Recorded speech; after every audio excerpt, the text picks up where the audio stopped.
ତମେ ଖାଇବ ଆଉ ଏ ଦେଖେଇବା ମାମୁଁ ଆସିଲେ ମାମୁଁକୁ ଦେଖେଇବା କହିବେ ଗୁଡ୍ ଗାର୍ଲ ବୈଦେଶିକ ମନ୍ତ୍ରଣାଳୟର ଅଫିସର ପରିଚୟ ଦଉଥିଲା ଏମିତି ସବୁ ବଡ ବଡ ପଦବୀର ପରିଚୟ ଦେଇ ଆଈଙ୍କୁ ଖୁଆଇ ଦଉନ ବାହାଇ ଯାଉଥିଲା ତାପରେ ତମେ ଟିକେ ଖାଇବ ତ ଆଈଙ୍କୁ ଟିକେ ଖୁଆଇବ ରହୁଥିଲା କାହା ପାଖରେ ସମସ୍ତଙ୍କ ପାଖରେ ପାଳି କରିକି କିଛି କିଛି ଦିନ ରୁହେ କିନ୍ତୁ ବାହାଇ ଦେଲା ତାରି ପାଖରେ କିନ୍ତୁ ବଢିଆ ଖେଳୁଛନ୍ତି ଏତେ ବାହାଇ ଦେଲା ଯେ ବାଉଲାରେ ଗୋଟା ବାହା ସିଏ କଣ କୋଉଟା ଖାଇବ ଏପଟେ ଖାଇବ ନା ସେପଟେ ଖାଇବ ତାପରେ ଯେତେବେଳେ ମନ୍ତ୍ରୀ ଜଣକୁ ବାହା ହେଇଥିଲା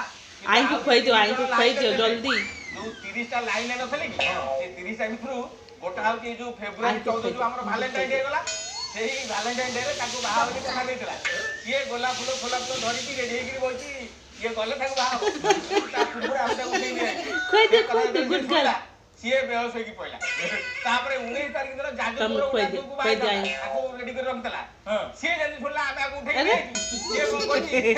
ଏଠି ଫିନାଇଲ ପି ଦେଇକି ସିଏ ଗୁଡ୍ ଗାର୍ଲ କେମିତି ହବ ଖୁଆଇଦେଲେ ଗୁଡ୍ ଗାର୍ଲ ହବନି ସୁନା ପିଲା କୁହ ସୁନା ପିଲା ଖୁଆଇ ଦେଇକି କହିବ ସୁନା ପିଲା ଗୋଟାଏ ବେଳୁ କିନ୍ତୁ ଇଏ 34ଟା ଆଉ 30ଟା ନାଇନ ଅଛନ୍ତି